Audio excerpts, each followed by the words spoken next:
Juru bicara Presiden terpilih Prabowo Subianto, Dhanil Anzar Simanjuntak mengatakan, Prabowo ingin membentuk Presidential Club sebagai forum silaturahmi rutin para mantan presiden. Gagasan Presidential Club diklaim membahas isu kebangsaan dan penghijauan tahan berkelanjutan. Tak hanya dari pemerintahan Jokowi ke Prabowo, namun juga dari presiden-presiden sebelumnya.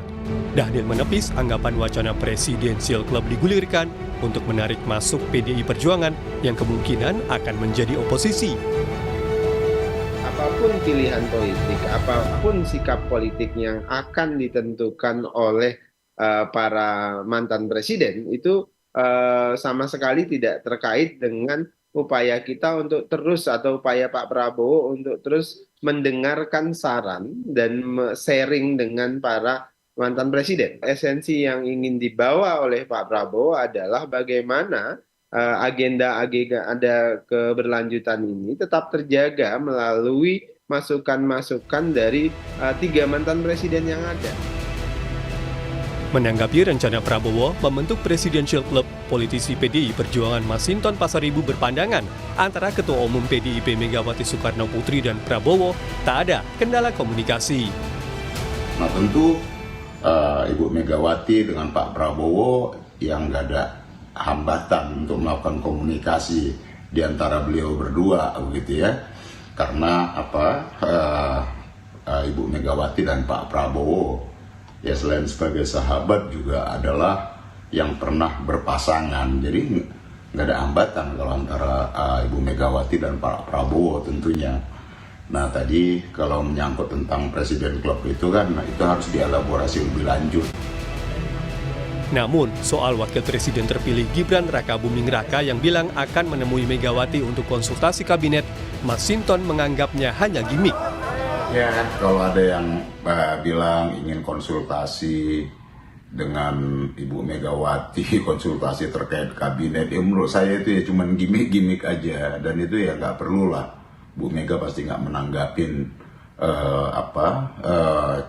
gaya komunikasi gimmick-gimmick seperti itu, karena itu bukan gaya komunikasi yang tulus, jujur gitu ya. Direktur Eksekutif Political Literacy Institute Gun Gun Herianto berpendapat forum Presidential Club bisa menjadi ajang rekonsiliasi. Namun, ia juga melihat ada jurang politik, terutama antara Jokowi dan Megawati. Pola relasi Pak Prabowo dengan Bu Mega itu kan sebenarnya tidak ada psychological barrier ya. Yang menjadi masalah itu adalah pada saat misalnya kemarin ada kontestasi elektoral, Pak Jokowi dianggap kemudian terlalu masuk dan Pak Jokowi adalah awalnya kader PDI Perjuangan dan kemudian ada yang disebut dengan rule of the game lah di partai ya dan loyalitas pada keputusan-keputusan strategis partai dan juga pertimbangan-pertimbangan lain. Ya tentu itu kemudian membuat adanya yang disebut dengan gap komunikasi terutama misalnya. Wacana Prabowo membentuk Presidential Club muncul tatkala hubungan Presiden Jokowi dan PDIP berada di titik nadir. Sementara hubungan Prabowo sendiri tengah menggalang partai politik di luar Koalisi Indonesia Maju untuk bergabung ke barisan koalisinya. Tim Liputan, Kompas TV.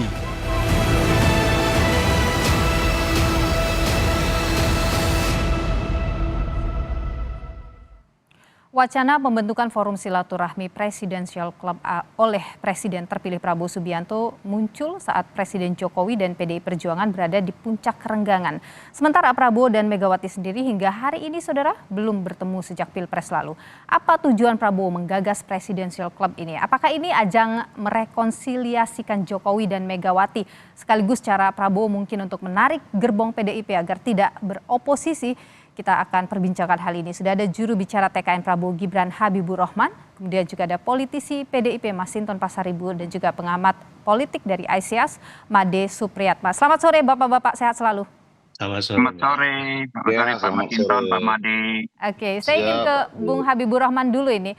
Jadi banyak spekulasi yang muncul soal ide Presidential Club ini, termasuk soal mungkin ini cara Pak Prabowo merekonsiliasikan antara Bu Mega dan Pak Jokowi, kemudian juga mungkin ini idenya mungkin datang sebenarnya dari Pak Jokowi begitu, atau mungkin ini cara untuk menarik PDIP. Jadi apa di balik Presidential Club ini, Bung? Ya, saya perlu tegaskan bahwa ide ini sebenarnya sudah jauh-jauh hari Saya bahkan mendengarnya itu sejak mungkin menjelang pemilu 2014. Saya banyak berdiskusi dengan Pak Prabowo ya. Menjadi topik kami adalah ketika terjadi pergantian pemerintahan, kadang-kadang terjadi perubahan yang ekstrim to ekstrim, ya, sehingga capaian dari pemerintahan sebelumnya tidak bisa berlanjut. Nah, itu yang menjadi topik diskusi. Sehingga waktu itu saya dengar sendiri Pak Prabowo sejak saat itu sering menyampaikan ide soal presidential club, ya, yang baru kemarin juga disampaikan oleh Pak Prabowo dan Pak Dhanil. Dan ini juga bukan praktek yang langka ya, di Amerika Serikat juga ada, walaupun pemerintahannya antara kubu Demokrat dengan Republik itu kan ekstrem to ekstrem sebetulnya, tetapi tetap saja mengakomodir mantan-mantan presiden yang berbeda latar belakang politik untuk bisa secara leluasa memberikan saran-saran yang diperlukan oleh pemerintah yang sedang menjalankan pemerintahan saat ini. Dan saya pikir sekarang baik sekali ya, terlepas ini sudah ide yang lama sekali disampaikan Pak Prabowo, tapi semakin kontekstual, semakin relevan dengan isu-isu saat ini, di mana kita baru saja melewati kontestasi yang cukup dinamis, ya. Nah, kita perlu satu langkah khusus ya seperti ini supaya bisa kembali merekatkan tali silaturahim antar para pemimpin bangsa. Oke, baik. Saya ingin ke Bung Masinton dulu. Bung Masinton, kira-kira PDIP bagaimana melihat ini? Bu Mega setuju nggak kira-kira? Ya, tentu kami menghormati dan menghargai idenya ya. Namun kan ini perlu dielaborasi lebih jauh, apa sih yang dimaksud dengan Presiden Club tadi itu, atau seperti di Amerika The President's Club itu. Nah, apakah ini cuman ajang kumpul-kumpul, omon-omon, sebagai forum silaturahmi apa segala macam ya? Kalau untuk tentang idenya ya perlu dielaborasi lah, bagaimana sih konsep itu kan gitu ya. Apa yang dimaksud dengan President's Club tadi itu. Nah, tentu kalau untuk memberikan, kalau dimintakan ya oleh Pak Prabowo kepada Bu Megawati gitu ya, pandangan tentang visi kebangsaan dan lain hal, tentang demokrasi, tentang konstitusi dan lain-lain, tentu itu akan pasti diberikan pemikiran-pemikiran, sumbangsi, ide apa segala macam, itu pastilah.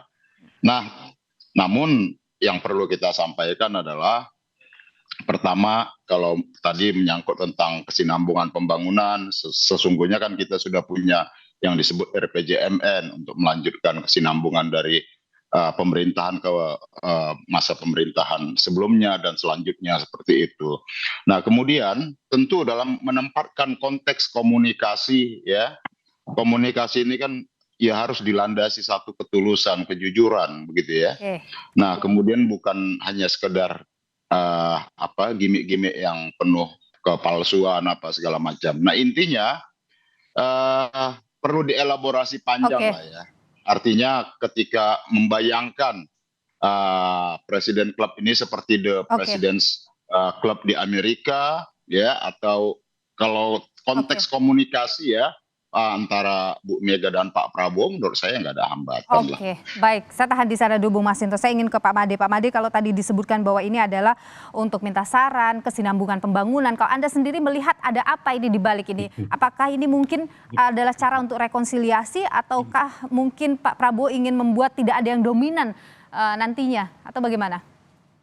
Secara konseptual saya kira saya sepakat dengan Bang Masinton, itu belum jelas sebenarnya ini, tetapi secara politik itu mungkin akan sulit sekali diwujudkan. Banyak orang di Indonesia mengatakan bahwa ini seperti meniru di Amerika. Di Amerika itu tidak ada. Saya belajar serius politik Amerika. Tidak pernah ada yang namanya presidential club itu. Orang seperti George Bush tidak akan pernah bisa bicara dengan Barack Obama, apalagi kemudian memberikan saran. Enggak. Sama sekali enggak. Itu presidential clubs untuk kartu kredit ada, gitu. Tapi kalau Oke. presidential club untuk memberi kandidat sekretaris, dua partai di Amerika itu Demokrat dan Republikan itu sangat berbeda, visinya berbeda, satu konservatif, satu liberal, apa namanya, kebijakannya sangat berbeda, dan salah satu siapa yang menang dia yang akan mengerjakan kebijakannya. Yang paling utama, saya kira yang paling penting yang kita mungkin bisa belajar dari politik Amerika adalah check and balances. Ya, ada orang yang di luar yang punya visi berbeda, gitu ya. Nah, ini yang saya nggak tahu apakah Pak Prabowo bisa mengidealkan apa namanya orang yang punya visi berbeda. Saya mengharapkan sebagai seorang pengamat politik, saya mengharapkan bahwa PDIP berada di luar pemerintahan lah, berikan visi yang lain, gitu ya, bersihkan visi alternatif. Itu penting sekali, check and balances ini untuk kemajuan kita. Tidak semua kita harus sama, gitu ya. Oke. Saya ketawa, benar-benar ketawa dengan tanggapan Pak Jokowi, berkumpul 2 hari sekali, gitu ya. Bu Mega yang nggak pernah ngomong dengan Pak SBY harus ketemu 2 hari sekali, itu Oke. kan Jadi membaca ini sulit untuk jauh sekali. Oke, baik. Sulit saya bayangkan. Oke. Ya. Kalau ini sulit untuk dibayangkan atau bisa terjadi, bagaimana kemudian merealisasikan ini? Kita akan ulas lagi usai jeda berikut ini, tetaplah di Kompas Petang. Kita lanjutkan perbincangan kita, saudara. Saya ingin ke Bung Habibur Rahman dulu. Bung Habibur Rahman, tadi disebut oleh Pak Made bahwa ini sulit untuk diwujudkan. Bu Mega, Pak Prabowo, Pak SBY 10 tahun tidak bicara. Sekarang hubungan Bu Mega dengan Pak Jokowi juga sekian renggang gitu. Bagaimana bisa optimis bahwa ini akan terwujud? Bagaimana mau mewujudkan itu? Ya, pertama saya ingin sampaikan bahwa ya memang dalam konteks substansi tentu tidak akan mungkin sama. Tapi hal yang mirip-mirip ya yang disebut setidaknya dalam konteks istilah ada juga di negara-negara lain.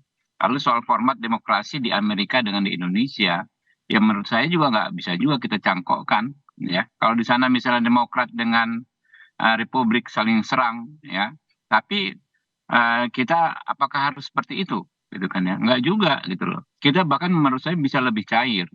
Oke. Ya dengan kultur kita bisa lebih cair. Termasuk dalam konteks tadi kan.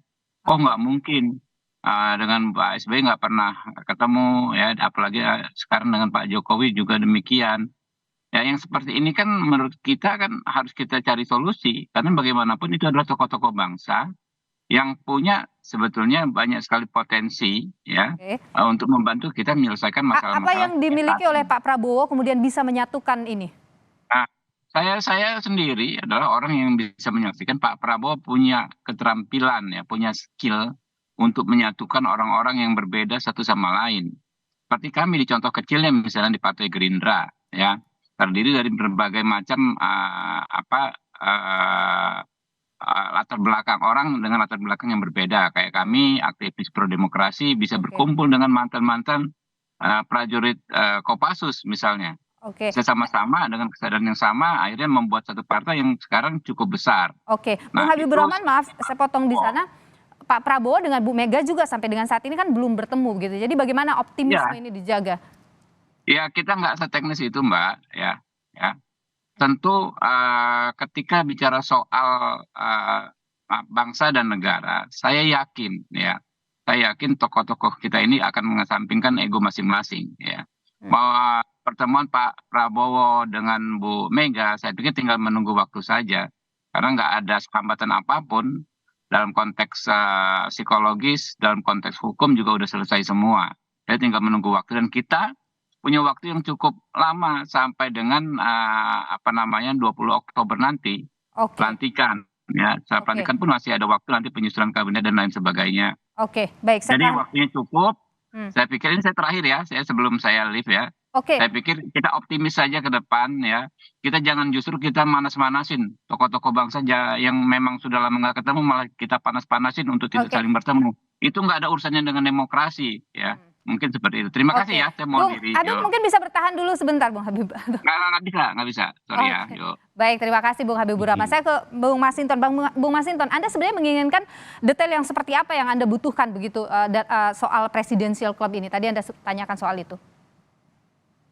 Iya, kan kalau merujuk referensinya di Amerika apa segala macam tadi sudah disampaikan Pak Made, beliau yang pernah di sana gitu ya dan mengamatin politik di Amerika, terutama antar presiden yang menjabat dan yang sebelumnya begitu. Maka kan kita perlu tahu elaborasinya seperti apa. Apakah ini hanya cuman gimmick atau hanya ya kalau ajang kumpul-kumpul, omon-omon begitu ya. Ya, kan kita perlu tahu itu. Nah, Oke.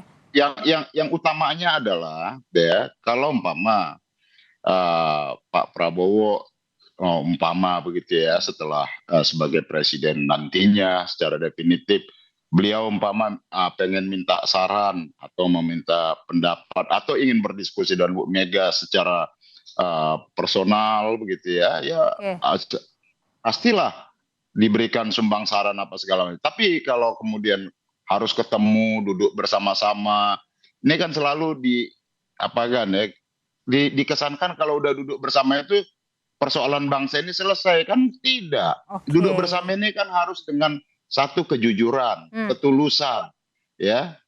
Nah, itu tadi yang Oke. saya katakan. Nah, Oke. kalau kemudian terkait dengan ini kita butuh rekonsiliasi, yang rekonsiliasi apa? Rekonsiliasi itu ada yang bersalah, kan begitu? Ada yang pengakuan Oke. bersalah. Nah, Oke. kalau kita merekonsiliasi yang salah siapa? Ada nggak yang mengaku bersalah? Nah, kalau kita lihat fenomena belakangan apa segala macam kan, kalau kita bicara tentang bangsa ini, menurut saya jauh lebih Tidak penting perlu dari presidensial sekedar club begitu ya kalau menurut Anda ya? Saya bukan menyatakan tidak perlu, kita menghargai idenya dan perlu dielaborasi, gitu loh. Oke, baik.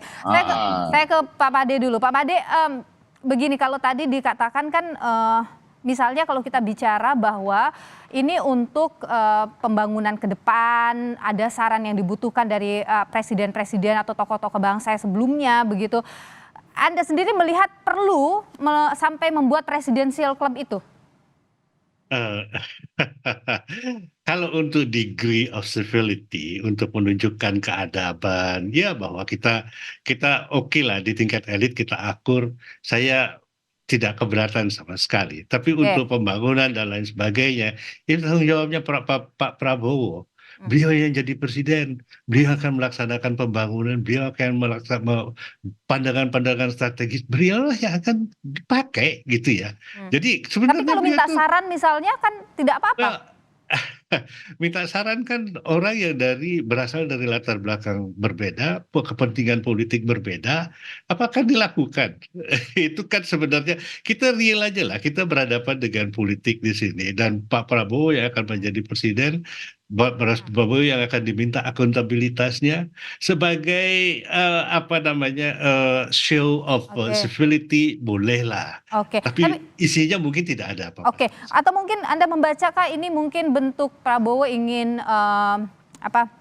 membuat tidak ada tokoh politik yang dominan begitu. Kemudian juga kalau tadi disebut Habibur Rahman bahwa untuk merekatkan kembali tokoh-tokoh bangsa, mantan-mantan presiden sebelumnya, bagaimana Anda lihat? Yang merekatkan politik itu kepentingan, Mbak. Jadi ya kalau menurut saya yang dominan sekarang kan yang menang, itu jelas ya, itu sudah jelas, itu nggak perlu lagi disangkal gitu ya, kan jadi kita tidak perlu semua sama, gitu ya. Kan kita mengakui perbedaan itu juga penting. Anda membaca ini trik Prabowo untuk rekonsiliasi atau bagaimana? Ini cuman kalau menurut saya ini trik, bukan trik ya, tetapi mungkin kehendak Pak Prabowo untuk menunjukkan kepada rakyat bahwa kita oke-oke aja. Tapi kan sebenarnya kita juga oke-oke aja. Pemilu ini pemilu yang paling kalem kok, bandingkan 2019. Ya, kalem sekali. Bahkan ada peneliti dari Australia yang mengatakan yang mengemuka dalam pemilu kali ini itu adalah toxic positivity. Ya, bahasa-bahasanya anak Gen Z gitu ya. Ya, kelihatan positif tapi sebenarnya toksik banget gitu ya. Itulah kalau kita mau jujur ya itu yang terjadi. Apakah itu dalam kerangka ini ya kita juga tidak tahu. Dan saya juga sebagai pengamat politik saya melihat bahwa sesuatu yang tidak real sama sekali, tapi terus kemudian dijadikan pembicaraan yang Nah, yang oke. hebat. Ya, ya secara politik sebenarnya tidak real. Oke. Apakah sebenarnya ini toksiknya kita juga tidak tahu. Baik, saya ke Bung Masinton terakhir. Bung Masinton, kalau Anda melihat dengan sosok seorang Prabowo Subianto, bisakah kemudian melakukan rekonsiliasi ini, mempertemukan semua mantan presiden ini?